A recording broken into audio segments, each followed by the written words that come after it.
décryptage à présent, les invités sont déjà avec moi. Mesme Afanou, bonjour à vous. Bonjour, cher ami Anaël, Je rappelle que vous êtes journaliste à Cap FM, la radio du succès. la radio du succès. Et ici, nous sommes à la télévision de l'excellence. Ben voilà, chacun dans son marigot. ça va de pair. Kales Kitome, bonjour à vous. Bonjour à toi, Anaël Dehou. Mesme, bonjour, bienvenue sur notre plateau. Ben, tout le plaisir pour moi de retrouver ce beau plateau de Isaïe TV. Pour le plaisir partagé, nous sommes très contents de vous avoir parmi nous. Et bien sûr, je vais peut-être commencer par vous, puisqu'on parle de la Ligue professionnelle de football du Bénin qui a abordé ce week-end sa 13e journée. Et cette équipe qui ne cesse de faire sensation depuis le début de ce championnat, c'est bien sûr Dadje Football Club du côté de la poule A. Dadje ne cesse d'enchaîner les points. Cette fois-ci, cette journée, Dadje était opposé à Bani Gansé, score final 2-1 pour les hommes du Koufo déjà. Comment voyez-vous ce club qui a représenté le Bénin à la Coupe CAF, la manière de se débrouiller déjà en début de saison? Quelle est votre analyse de cela? Mais je pense que Dadje a certainement appris beaucoup de ses sorties hors du territoire du Bénin. Je suis sûr qu'ils ont capitalisé un peu sur tout ce qu'ils ont vécu tout récemment. C'est vrai qu'ils ne sont pas allés loin dans la compétition africaine, mais c'est forcément pour eux quelque chose qui leur a permis d'apprendre. Et c'est ce qui justifie, je pense, avec tout le sérieux certainement, qui est fait avec l'ancien entraîneur, je crois, mais il est toujours là, Vincent Roturo, je crois très bien qu'il a...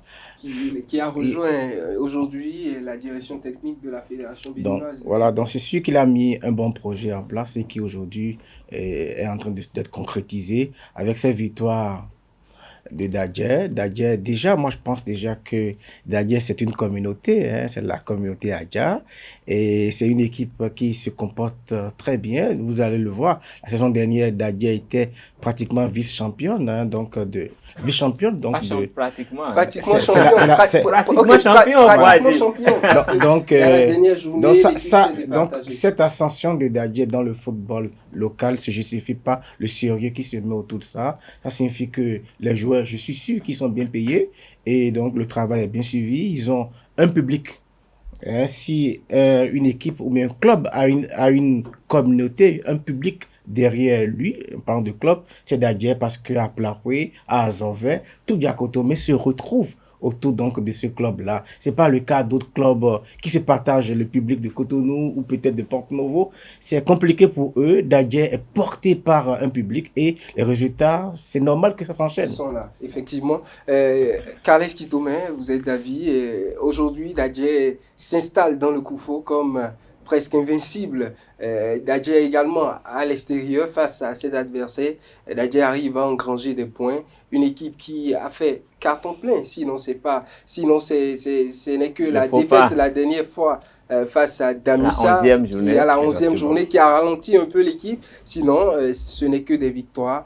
Ce n'est pratiquement le moins possible des matchs nuls du côté de Tu sais que je suis admiratif de ce projet. Tu sais que j'aime l'équipe Dadje. Tu sais que l'année passée, sur ce plateau, j'avais même prédit que Dadje allait finir champion. Parce que quand j'ai vu l'état d'esprit de cette formation et la façon dont ils se comportaient, malgré qu'il n'y ait pas de salaire à l'époque, je savais qu'ils allaient finir sur le haut du podium. Et je l'avais espéré. Ils ont perdu à la dernière journée. Mais ils ont maintenu la dynamique. C'est ça qui paye aujourd'hui. Mentalement, ils sont comme ils étaient l'année passée. Ils gagnent beaucoup de points à l'extérieur. Ils font souffrir les adversaires. Chez eux, ils sont un peu plus confiants, mais à l'extérieur, ils font de cadeaux à personne. Vous vous rappelez, l'année passée, c'est quand ils étaient sanctionnés qu'ils ont eu le plus de points possible. Ils n'ont raté aucun point. Ils ont été sanctionnés à jouer 3 matchs à ils ont fait carton plein. Ils ont fait carton plein sur les 3 matchs avant de revenir chez eux. Donc, c'est une équipe que j'aime beaucoup et qui fait de très belles choses. Pour ce match face à Bani Gansé, je l'avais dit sur le plateau, j'avais quelques craintes parce qu'après le faux pas de la 11e journée, je me disais si ça n'allait pas un peu les perturber. C'est vrai qu'ils se sont bien repris et face au Dynamo d'Abomey qui était leur challenger direct, ils se sont bien repris et j'ai espéré qu'ils ne tombent pas dans une euphorie qui va les faire perdre face à Bani Cancer, qui est une grosse écurie de ce championnat. Mais heureusement, ils ont su vraiment prendre le match comme il le fallait et ils ont engrangé les 3 points. Je suis admiratif et tout mon souhait, c'est que la mayonnaise continue de prendre entre le staff technique et l'administration et les joueurs pour que ça puisse aller de l'avant. Pour que ça puisse aller de l'avant, je vais rester avec vous puisque vous avez évoqué le nom de Dynamo d'Abomey. Dynamo d'Abomey qui est presque aujourd'hui à l'image de d'Adjé Football Club. Une seule défaite depuis le début de ce championnat et une défaite face à qui? Face à Dadje, bien sûr. Et aujourd'hui, Dynamo est deuxième de cette poule avec seulement 3 points de moins que Dadje Football Club. Dynamo est sorti cette journée face à l'AS Takounais. Une victoire, 2-0 chez l'adversaire. Dynamo aujourd'hui ne représente-t-il pas une menace véritable pour Dadje Football Club? Non, mais je crois que c'est Dynamo qui donne de la force à Dadje aujourd'hui parce que Dadje se sent menacé et cette menace les oblige à produire du bon jeu et à aller de l'avant. Et vous savez, Dynamo, ça veut dire que si Dadje n'avait pas gagné, Dynamo serait devant. Et on n'avait pas vu Dynamo venir. Au début du championnat, on parlait à peine de Dynamo d'Abomey. On avait les yeux sur les buffles et tout. L'autopopo, voilà. Sur les gars de Djougou et tout. Les Panthères, c'est là-bas qu'on regardait. Mais Dynamo a su faire un championnat sérieux. Jusque-là, très très sérieux. Très peu de défaites. C'est des gens. Une seule défaite. Donc, c'est des gens, ils jouent sérieux et leur défense tient toujours. Et ils ne mettent pas plein de buts. Mais il faut toujours l'essentiel pour apporter les 3 points. Ils l'ont encore prouvé 2-0. Ils font juste ce qu'il faut. Et je crois que cette menace-là est de bon augure pour Dadje. Dadje a besoin de cette menace-là pour ne pas baisser les bras. Et comme ça, à la fin, nous aurons quand même de belles équipes. Il y a Panthère aussi qui respecte, qui suit. Quand même, dans le groupe A, il y a quand même 4 ou 5 équipes là-bas qui savent qu'elles se tiennent. Et ça fait que le challenge est vraiment sérieux à ce niveau. Et moi j'aime bien l'ambiance qu'il y a là-bas. Et mon souhait, c'est que ces équipes-là... Eh bien, si vous regardez aussi, la différence de points, c'est 3 points, 2 points, 1 point. C'est pour ça que je dis qu'ils tiennent tous dans une enveloppe là. Cavalier et Panthère, ouais. Voilà. Et c'est sûr que Panthère qui a donné la défaite à l'Autopopo, voilà. Donc, ce qui signifie forcément que rien n'est encore plié. Tout reste à se faire et dans cette poule A là, et moi je pense très bien que poule des leaders, poule des grands, exactement. La poule de la mort. Contrairement à la poule oui, c'est tellement corsé. C'était compliqué la vie à Dadje que de les faire jouer là-bas. Je te l'avais dit.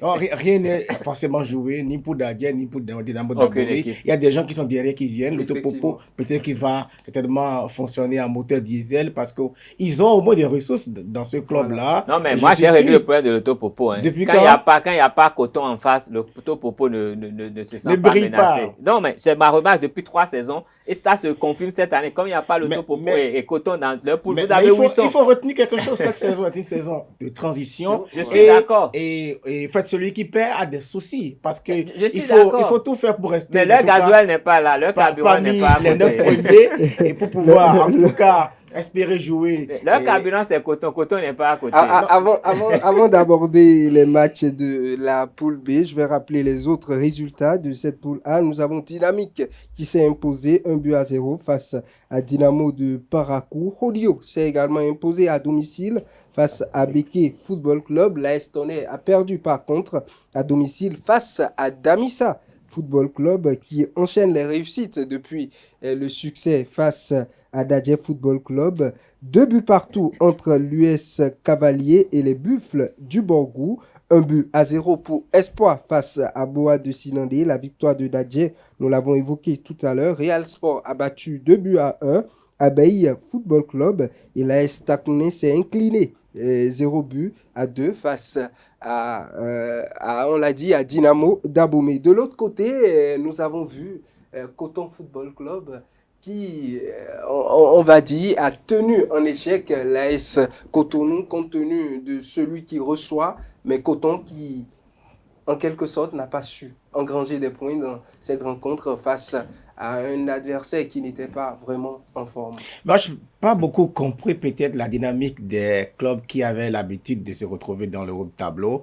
Coton, Loto. Loto Popo, mais cette saison qui devrait être la saison où tout le monde devrait cravacher du, j'ai l'impression que c'est beaucoup plus des calculs que ces clubs sont en train de faire pour rester forcément au niveau. Ils sont aujourd'hui dans le milieu du Est-ce tableau. que ça ne ressort pas le travail qui est fait pour que les clubs du Bénin soient un peu plus renforcés Il y a un aujourd'hui nivellement. ils ont plus, le niveau remonte, donc c'est plus difficile pour ces clubs qui ont l'habitude d'être De en haut survoler du le tableau, championnat. de se Oui, retrouver. oui, ben je l'ai dit forcément avec les enjeux ou l'enjeu principal de cette saison. Je suis sûr que personne ne veut se faire compter l'histoire cette saison. Donc tout le monde, en tout cas, sort le grand jeu pour être quand même dans la dynamique, pour rester parmi les 9 qui devraient continuer pour la saison prochaine. Donc forcément, ça doit faire bouger les lignes et c'est certainement ce qu'on constate avec ces anciens clubs qui avaient l'habitude, vous l'aviez dit, de survoler le championnat, qui restent un peu en dedans comme Coton. C'est vrai, l'AS Cotonou aujourd'hui,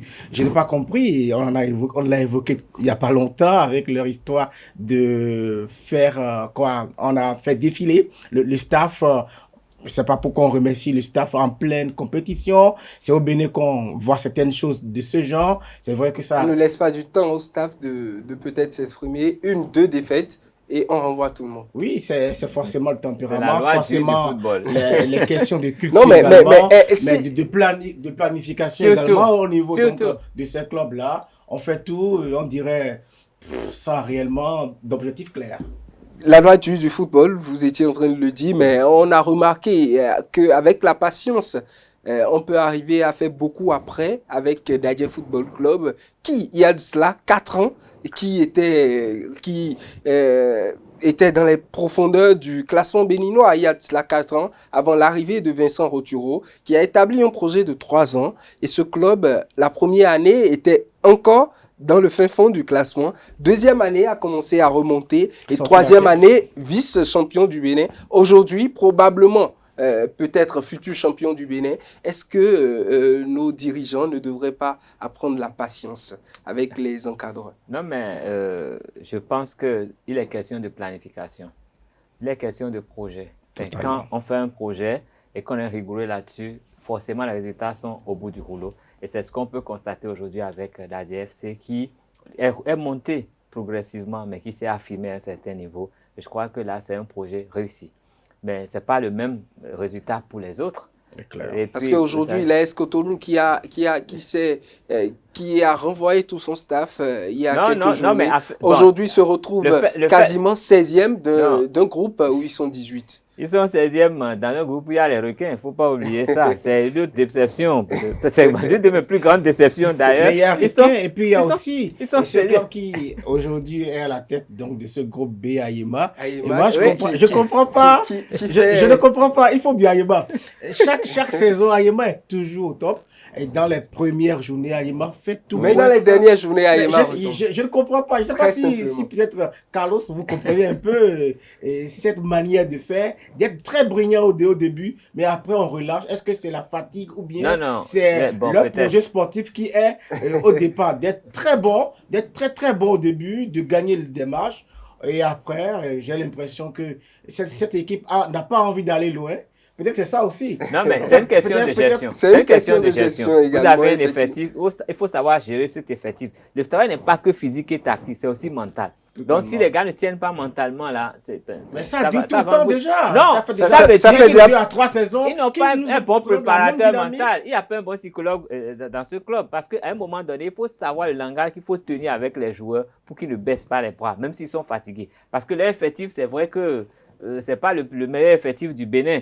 Mais C'est vrai, on ils peut commencent les motiver. puis au plancher, On peut et les- après ils commencent par... Non, mais et c'est le contraire chez Coton. pas Coton, dégringoler. on a vu Coton 14e l'année passée. Hein. On Oui, a tout, effectivement. et Et Coton défiler reprend. au fur et à mesure, Mais voilà. après, mentalement, Coton revient et Coton a Il fini remonte. champion. Oh, oh. Peut-être que ce sera encore le cas, on ne sait pas encore. Mais il faut voir que la Ils gestion sont pas loin. psychologique. Ils sont 5e, je crois. Oui, là, Voilà. bon, déjà, ils étaient très loin. Hein. Là, ils sont déjà 5e. Donc, la gestion psychologique compte beaucoup. C'est vrai que c'est bon physiquement, tactiquement, mais psychologiquement. Donc, ça veut dire qu'au niveau de Haïman, on met tout dans le physique. On ne met rien dans le mental. Donc, quand la fatigue s'installe, Et, ça devient et la question passoire. se pose, mais Et il y a puis, il personne plonge. pour leur souffler cela, que chaque bon, fois bon. vous faites cela, ou bien il y a Non, mais- une intention délibérée derrière vous l'avez cette dit, façon de vous faire. l'avez Mais à dit, côté de vous l'avez Aïma, ça ne dit, veut pas parler. AS Aïma, Coton, ce qui arrive à AS Coton, c'est pas nouveau dans le AS football. Cotonou. C'est AS Cotonou. Pardon. Cette année, vous avez Oh, vu c'est en vrai, Angleterre. Cotonou. Le nombre, vous avez vu petite le nombre de managers qui ont été remerciés en première ligue Aïma déjà. a une petite C'est- réputation dans le milieu du football. C'est quoi C'est être le type de- c'est être type automne, c'est ça celui qui reste à la tête et après pour préparer la prochaine saison, on essaye de laisser des matchs aux adversaires qui veulent le titre, Mais c'est qui quelle ont la manière de capacité jouer ça peut-être d'aller en compétition. C'est des rumeurs, ce n'est pas c'est- avéré. C'est des rumeurs. Quelle Donc, réflexion. On va peut-être peut-être enquêter sur ça, on va peut-être appeler Pedro voilà, Alphonse Aïma. Aïma Écoutez. pour qu'il nous explique un peu Écoutez, sur ce ces plateau- stratégies de Sur ce faire. plateau, quelqu'un a dit l'année passée qu'il ne souhaiterait pas que Dadier finisse premier ou deuxième parce que Dadier n'avait pas la capacité d'aller en Financière. compétition continentale, qu'il Africaine. préférait avoir Effectivement. l'auto-popo. Et vous le lui deuxième. avez refusé. Et je lui ai dit non, Dadier a les capacités. Quand ils auront le titre, vous allez voir ce qu'ils vont en faire. Et Dadier a répondu présent. Dadier a franchi Et le aller palier plus que loin. Coton n'a jamais franchi. Effectivement. Si ce n'est Et- Esaü, dans- personne n'a dans- encore dans cette- On se fait. rappelle des années Si ce n'est exactement, pas le Esaü, bel aucune équipe n'a exploit. encore eu la Il y a performance 2 de ans, Dadier au 3 ans Bénin. exactement. Dans, Oui, dans bon, cette, voilà. dans cette En phase poule, finale de- on retrouve également les Dragons de Louémé qui Ah. ont connu la Une autre défaite équipe de mon cœur. cette journée, défaite des Dragons de Louémé face à l'association, la jeunesse athlétique de Kétou, une défaite par 1-0. Non, c'est un derby en fait, départemental. C'est entre eux, ils se sont tapés dessus. en fait, où les Dragons étaient recalés une fois, Dragons qui brillent depuis le début de cette saison. Non, mais Contrairement aux requins. dans la bien sûr. poule, il faut reconnaître que c'est Dragon qui fait ce qu'il faut faire cette année. Hein. C'est vrai que l'année passée, ils ont été leaders. Champions d'automne. Champions d'automne, mais cette année, ils reviennent. Ils ont de très belles intentions et c'est à saluer. Mais il faut souhaiter que la dynamique continue parce que ce qu'ils ont fait l'année passée, c'est tellement respectable, c'est digne de leur réputation et ils reprennent cette année. Bon, ils ont eu des défaites. Hein. Leur championnat de cette année n'est pas trop différent de ce qu'ils ont fait l'année passée. Ils ont cartonné, mais il y a de petites défaites qui les ont fait fléchir. Donc, il faudrait limiter les dégâts à chaque fois maintenant pour espérer le podium. Mais je pense que c'est un club qui pourra vraiment continuer et être en première division l'année prochaine. Alors, Mesmin, Dragon, requin, Dragon qui aujourd'hui se retrouve un peu dans le haut du classement. Deuxième. Dans le haut, pas dans un le peu. haut du classement. Ils ne sont pas leaders, ils ont perdu. Ben, ils sont dans le haut, ils sont sur le podium. Donc, Ils sont sur le podium, là. Dragon, deuxième. Et nous avons les requins qui sont également deuxième quand on part du bas. Aujourd'hui, les deux clubs emblématiques du Bénin. Votre appréciation par rapport Oui, ce que je disais à l'entame par rapport à Dadier, qui est derrière vous. C'est tellement ça. Et Dragon, il faut voir qui sont ceux qui sont derrière l'équipe de Dragon. Il y a un esprit derrière l'équipe de Dragon. On a l'impression que ça revient, le Dragon d'antan. Mais par contre, les requins s'enfoncent parce que, vous savez, hein, politiquement, ils ont pris... Depuis toujours, ils adorent prendre des hommes politiques. Des hommes politiques. Hein. On se rappelait, Adjovi était passé par là. Bon, Plein de voilà, gens, hein. je ne vais pas appeler de Plein de gens. Voilà, donc c'est ça aussi, hein, l'esprit des équipes, des clubs. Requins, ça ne passe pas. Mais Dragon, c'est vrai qu'ils se sont compris à un moment donné, ils se sont repris. Il y a eu des assemblées générales où des vérités ont été dites au niveau donc, de ce club-là. Et puis, les résultats doivent normalement s'enchaîner. Je suis sûr qu'aujourd'hui, on ne parle plus de disputer des boîtes de lait ou bien et que l'on ne paie pas correctement les joueurs parce qu'il y a 2 saisons, je crois très bien, qu'il était question au fait du paiement régulier des salaires à ces joueurs. Aujourd'hui, si ces problèmes sont derrière donc, les Dragons, on ne peut que demander aux joueurs donc, des résultats et c'est ce qu'on constate. C'est vrai que malheureusement, la dernière fois, ils ont perdu face aux gens de Kétou. Bon, ça arrive, hein, c'est le football. Et comme j'aime toujours le dire, quand on joue au football, il y a 3 résultats possibles. Le nul, la victoire ou la défaite. Total. Tout simplement. Alors, les autres résultats pour le compte de cette poule, l'AS Police et Adjidja Football Club, les deux équipes ont livré un match stérile, nul et vierge, 0 but partout. 0 but partout également entre l'AS Cotonou et Coton Football Club. Victoire de la jeunesse sportive de Ouida, la JSO, face au Requin de l'Atlantique, 2 buts à 0. 1 but à 0 pour la Jacques face aux Dragons de Lomé. Et Sobemap est allé s'imposer sur les terres de Sitatunga 3 buts à 1. Match nul entre Asvo et Avranco Omnisport. Match nul d'1 but partout. 1 but partout également entre Ayema et Aspak. Aziza s'est imposé 4 buts à 2 face à l'USS Craqué et 0 but partout entre la JSP et bien sûr les étoiles filantes. Ces résultats donnent lieu à un classement où Dadje est toujours leader avec 29 points, suivi de Dynamo d'Abomey du côté de la poule A. Dans le classement, on retrouve l'Autopopo à la 8e place et au bas du classement, il y a Real Sport qui est à la dernière place avec 9 points. De l'autre côté, Aema est premier avec 25 points, suivi de l'AS Sobemap également qui a 25 points, deuxième. Et nous avons bien sûr Dragon de Louémé, troisième avec 24 points. Coton est cinquième avec 21 points. Et dans le ventre, on retrouve Aspac, dixième avec 17 points. L'AS Cotonou, 16e avec 12 points. Et les étoiles filantes sont 18e avec 7 points. Outre ces résultats, j'aimerais bien que nous parlions des insuffisances, comme cela a été annoncé. 13 journées déjà, nous tendons vers la fin de cette phase aller. Déjà, quels sont les manquements selon vous, messieurs, les choses qui ne vont pas bien? Je ne sais pas si le plateau pourrait permettre de dire tous les manquements, mais on dira peut-être les plus essentiels.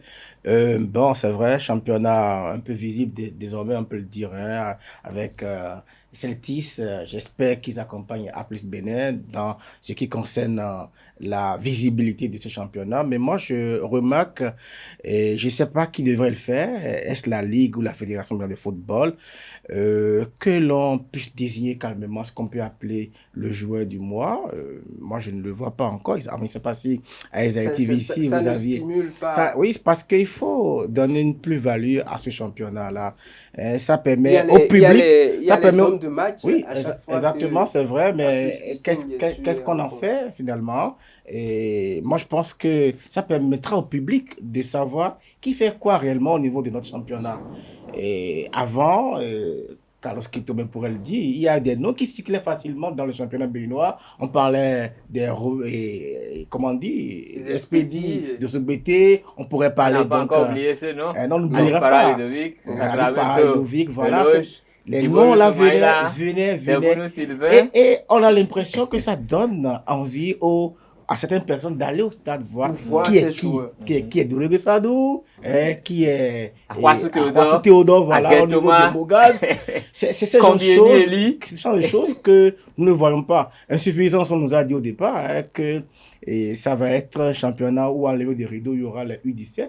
Je ne sais pas, peut-être que vous allez me dire le confirmer. Est-ce que les U17 jouent réellement à 14h avant que les équipes premières jouent?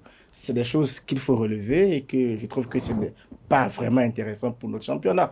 Et je pense que notre championnat a besoin d'être assez stimulé. Je sais, j'ai encore entendu, et je n'ai pas vérifié, qu'il y a des joueurs qui ne sont pas toujours bien payés. Quels sont les contrats? Des joueurs avec les contrats. Quels sont les contrats? Les contrats de stagiaires. Quels sont les voilà, c'est juste comme ça qu'on entend. Quels sont les contrats réellement que l'on signe avec les joueurs?